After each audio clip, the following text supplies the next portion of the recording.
안녕하세요. 오늘은 이시구로 세이지 선생님의 과식하지 않는 삶이라는 책에 대해서 이야기해 보도록 하겠습니다. 80, 90을 넘어서 100살까지 사는 것이 더 이상 드물지 않은 세상이 되었는데요. 우리가 생각해야 될 것은 얼마나 오랫동안 살았는가, 삶의 길이가 아니라 어떻게 살아왔는가, 삶의 질에 관한 것일 것입니다. 당연히 그도 그럴 것이 누군가는 집에서 가족들과 함께 행복하게 늙어가지만 누군가는 병원에서 병마와 싸우면서 늙어갑니다. 책의 저자는 우리는 전자의 삶을 살아야 된다고 이야기하는데요. 만국 공통의 장수 비결은 소식하는 삶이라고 합니다. 즉 위장의 80%만 채우고 20%는 비워주는 식습관을 유지해야 한다고 합니다.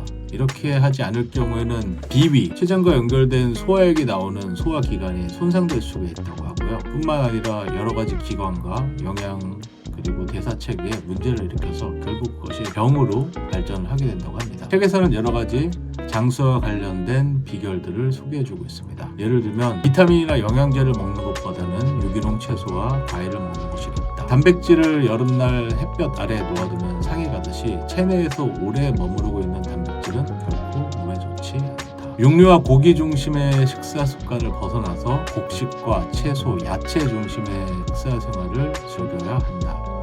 과식하지 않는 삶은 다양한 관점을 다양한 각도에서 설명을 해줍니다. 채소와 과일 그리고 곡식 중심의 식습관을 해야 된다고 얘기를 하지만 아프리카에서는 육류 소비가 늘어났음에도 건강하게 사는 삶의 비결을 옥수수를 같이 먹어주고 있기 때문이라고 하는데요.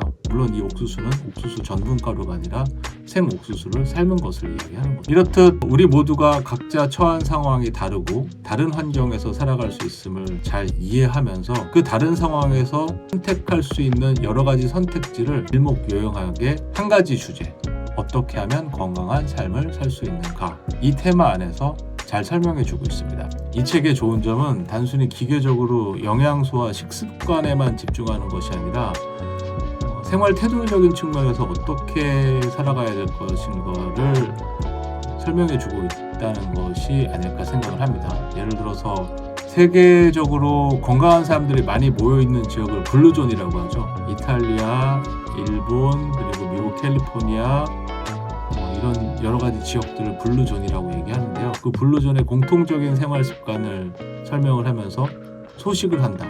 계속해서 강조하고 있는 소식을 한다 이야기합니다. 그리고 덧붙여서 자주 움직인다. 그리고 나와 타인을 소중하게 돌본다. 가족을 사랑한다.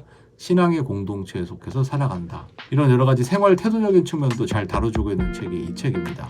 부정적인 감정을 품지 마라. 호흡 자체도 굉장히 좋은 건강을 지키는 방법일 수가 있다 라고 이야기해주면서 호흡이 가지고 있는 장점, 몸에 이산화탄소를 배출하는 좋은 방법이다. 심호흡을 하라 라고 이야기하고 있습니다. 결국 이시구로 세이지 선생님이 이야기한 과식하지 않는 삶, 80%만 채우고 20%는 채우지 않는 그 생활 습관은 스스로를 절제하고 스스로를 관찰하면서 가장 좋은 컨디션을 유지하게 하고 어떠한 일정한 역치를 넘어서는 만족감이나 자극들은 회피하게 만들고 또 다른 여러 가지 것들을 배려해서 선택하고 살아가게 하는 그런 나 스스로를 자제하고 주변과 다른 환경적인 요소들을 생각하고 배려하게 하는 이러한 마음 자체가 건강한 삶을 살게 해주는 그런 비결이 아닌가 하는 생각을 하게 되었습니다. 많이들 고민하잖아요. 오늘 점심때 뭐 먹지? 내일 점심때 뭐 먹지? 이번 주말에 뭐 먹지? 근데 선생님은 이야기하십니다. 무엇을 먹는 것보다 얼마나 더